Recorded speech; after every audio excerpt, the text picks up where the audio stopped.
We don't read Cosmo very often. Never!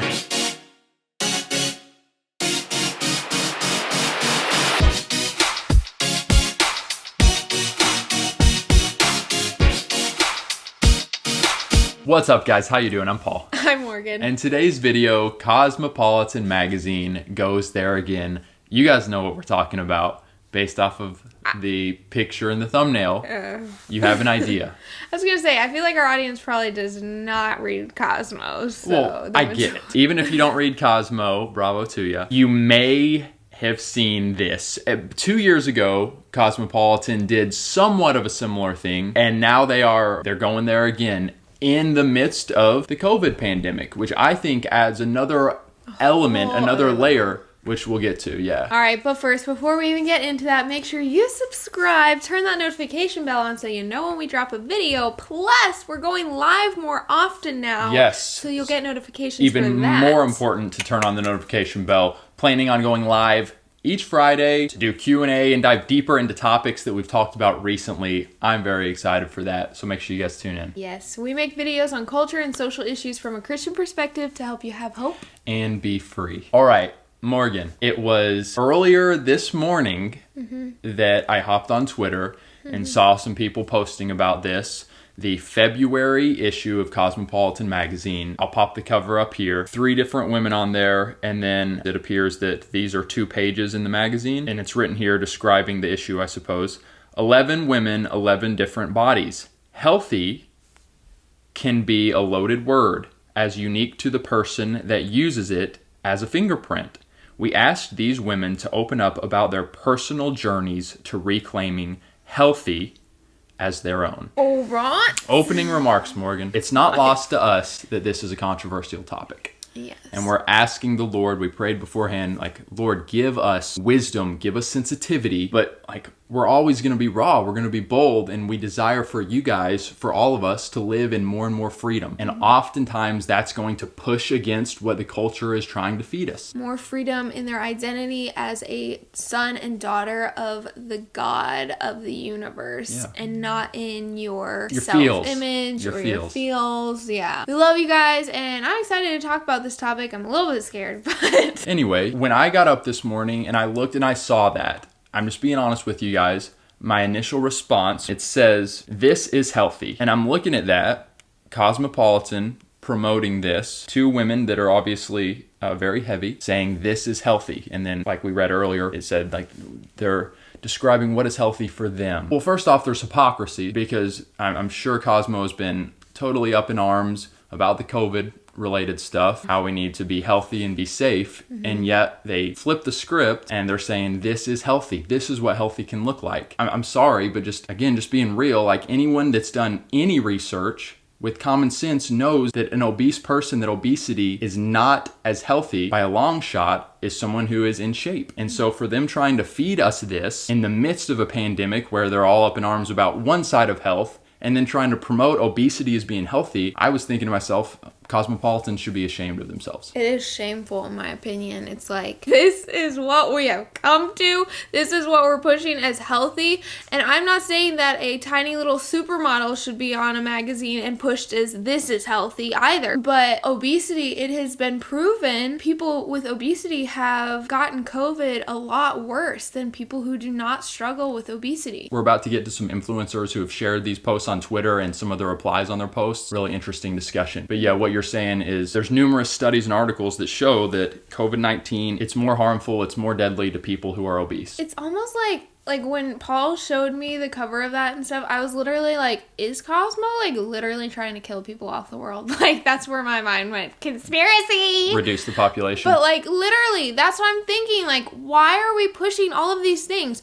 Why during a pandemic can you go into the grocery and buy all the junk food you can, and you can still go to McDonald's during the pandemic, but you can't go to the gym? There's very little emphasis on living a healthier lifestyle, eating better, losing weight, like none, strengthening your immune system. All the emphasis, as you guys have seen, is on wear the mask, get the vaccine, stay inside, stay 6 feet apart. So yeah, there's where some of the hypocrisy lies. And in reality, obesity is the main cause of America's #1 killer, which is heart disease. And yet all that is ignored, and Cosmopolitan is choosing to once again go there just so brazenly, so recklessly. And it's not just reckless, I feel like it's purposeful in many respects. I think it's purposeful. We've talked about this before, the whole self-love movement. I haven't read this book yet, You're Not Enough and That's Okay by Allie B. Stuckey. She talks a lot about the self-love movement and how it's just not biblical. It's just not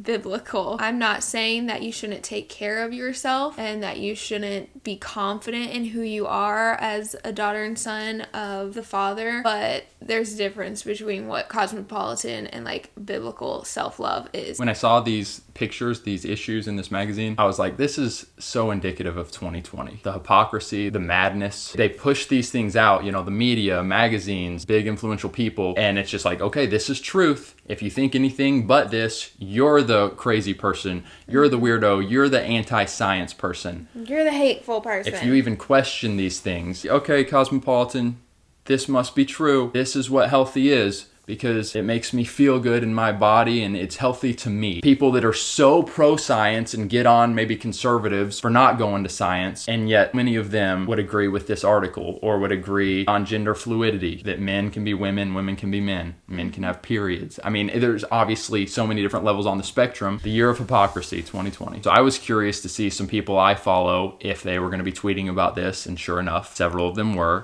Candace Owens, she jumped into the mix by saying, she posted the 2 pictures and said, "We must fight to protect the next generation of children who are being intentionally targeted and brainwashed with lies. Women can be men, ? Men can be women, and now obesity is healthy? No, it's not. Clinical obesity is the main cause of America's #1 killer, heart disease." She went on and quoted something and then said, "Cosmopolitan, you should be ashamed of yourself for trying to glamorize our country's #1 killer." We'll get to some responses to Candace in just a moment. Morgan, overall thoughts? I mean, Candace can get a little bit, I think she's totally okay with making triggering posts. Yes, she is. Was she over the top here with this one? I feel like she was pretty point blank there. I don't think it was like she was purposefully trying to be like, I'm gonna poke at you. Like, she was just like being very blunt of, this is the truth. This is what is happening. It's gonna make a lot of people really mad because so many people find their identity in the way they look, for worse or for better. Like, sure. And so to hear that like your size is not necessarily healthy, is not healthy, that hurts. The pride in us like gets in the way of us hearing the truth, and the enemy starts taking over and saying like, no, you're perfect the exact way you are. Or the lie of, you have to be this size to be perfect. That's not what this is about. This is about being truly healthy. This is about caring for yourself and for others around you, for your future family, for your family, for the people that love you. Like, this is about your health and your life and glorifying God as best that you can do within every aspect of your life, through your health, through your weight. Like, it sounds so silly. Does God really care about how much a person weighs? Well, I think God cares about whether or not we're relying on food to comfort us, or we're turning to food when we're angry, or we're turning to food for blah, blah, blah, blah, blah, rather than turning to the Father. And what happens when we turn to food for this reason or that reason? We gain weight, because calories in, calories out. Some of the top comments on Candace's post, because this is good. There's comments on both sides of the aisle and it creates for good discussion. One of the top comments says, "Some people can't change their weight though. If they're eating right and exercising, they could still look like that." I would say that's a misconception that a lot of Americans have, because of articles like this and just so much that's in our faces about you can't control it. When in reality, you do have a choice if you are going to be obese or if you're going to be a more healthy weight. Mm-hmm. So I would just disagree with this comment. Of course, it's good if you're eating right and you're eating more quality foods, but obese is still obese and it's still putting a lot of pressure on your body, and it is not as healthy as if you were the right weight. Something that I know that I personally struggled with a while ago, like a year ago, was I was gaining weight. And I didn't understand why, because it didn't feel like I was eating a lot. I was like, I'm surely not eating that much. But then I did this program where they had me write down everything that went into my mouth for like a month. And I paid attention and like was like, what? I did not know that's how many calories were going into my body. I didn't realize I was eating that much food. And that is why I began to gain weight. I feel like the majority of people who have gained weight and are at a place of whether it's obesity or you're just overweight and not at like your healthy weight for your body and shape, I think it is like, it's a mental thing of we don't even realize like when we're eating sometimes. We don't realize how much food we take in sometimes. It pays off to be a little bit more disciplined in that area. I'm not saying become obsessed, and I know that there are people who struggle with that. Well, and I would say we're not trying to be overly sticklers on what the perfect weight should be for you. There is a range. You can be on the thin side, you can be a little bit thicker, but there's a healthy range, and that's what scientists, nutritionists they agree on. There's a healthy range for your height, but then once you get beyond that healthy range, significantly heavier than your healthy range, that's when it becomes concerning. So that's all we're encouraging. And guys, not that it matters that much, but for the record, I am certified as a health and nutrition specialist. I've worked in that field for a little while. I'm not currently, but I have. So like I have spent some time on this stuff, and I find it really interesting. And your dad is a health and weight loss coach specialist. He is. Dude. So I've been around it for a while. All right, Morgan, here's another one of the top comments on Candace Owens' tweet. What is most concerning about this false message is that obesity puts you at a much higher risk for all illnesses, including COVID-19, as we already talked about. We should be promoting healthy habits, encouraging everyone to get as healthy as they can to prevent COVID. This is completely irresponsible. Another one similar to that says this, ugh, we are all up in arms over the number of deaths from COVID-19, but heart disease kills around 800,000 people in America every single year, and we promote what leads to it. I mean, guys, these are like tough comments to read, especially for some who are struggling with this, and we're not discounting the struggle. The struggle is real. It is real. It is. But let's not ignore this either, and let's not act like this isn't reality. I find these comments kind of refreshing,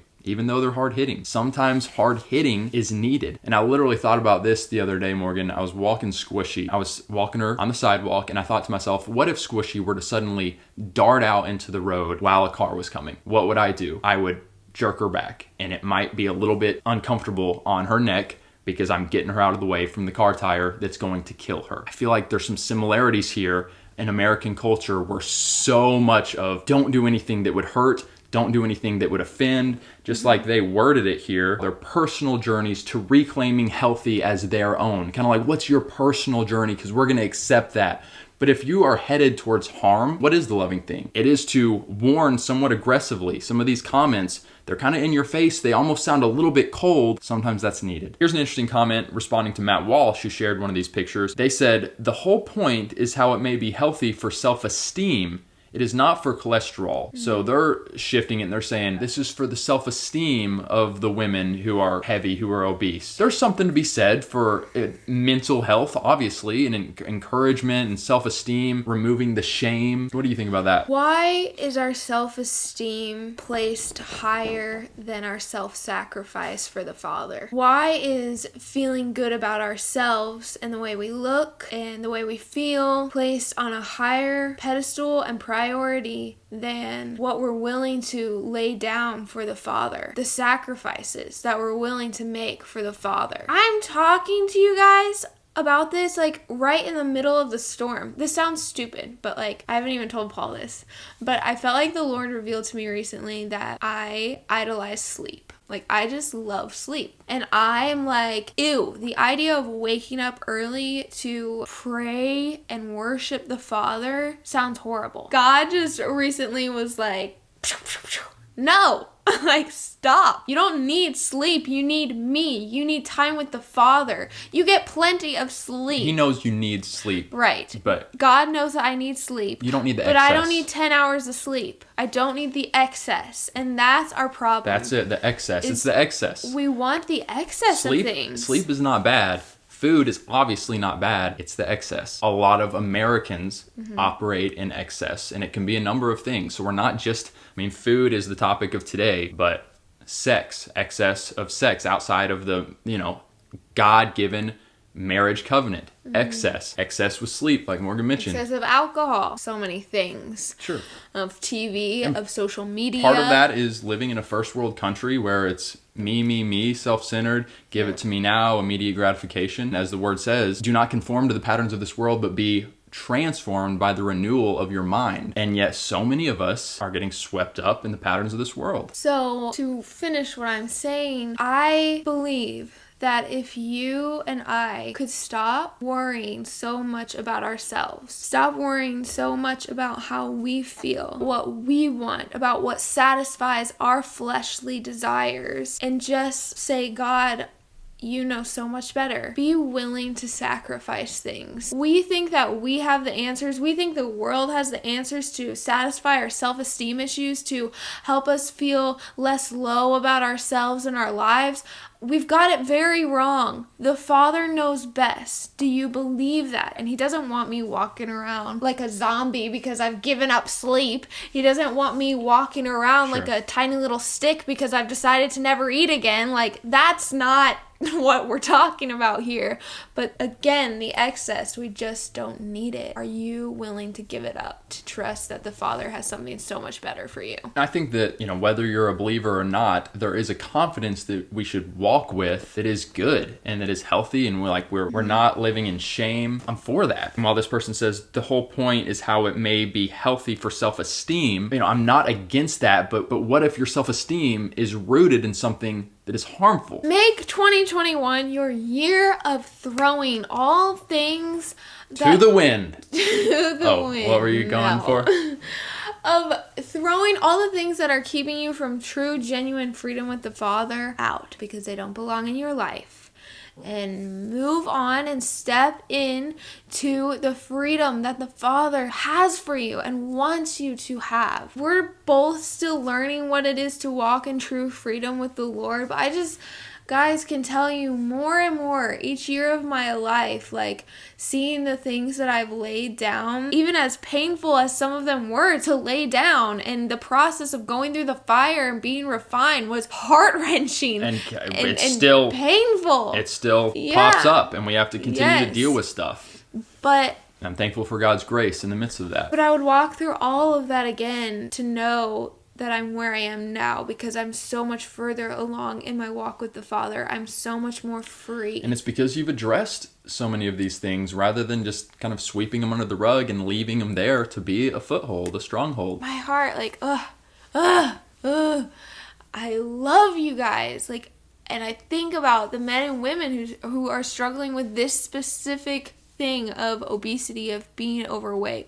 God has so much love for you, and He has so much help and so many tools He wants to give you. And don't let this overwhelm you. Don't let the enemy come in and overwhelm you and panic you and send you into stress. One step at a time. One step at a time. And that's good. Make sure you're in the Word. Make sure you're in prayer. Make sure you're surrounded by people who can call you up, encourage you. And if you are looking for something to do, you're like, I want to address this issue in my life, but I don't know where to start, feel free to send us a message, and we got some resources. Look up some connections for you. We got some resources. Runs in the family. There's some good stuff. Guys, we're interested in hearing what you got to say. Do you feel like we were spot on with this stuff? Do you feel like we were too harsh? Let's keep the dialogue going. Give this video a thumbs up if you appreciated us taking this topic. If you're excited and optimistic moving in to 2021, that it's going to be a year of hope and freedom for you, give it a thumbs up if that's you. All right.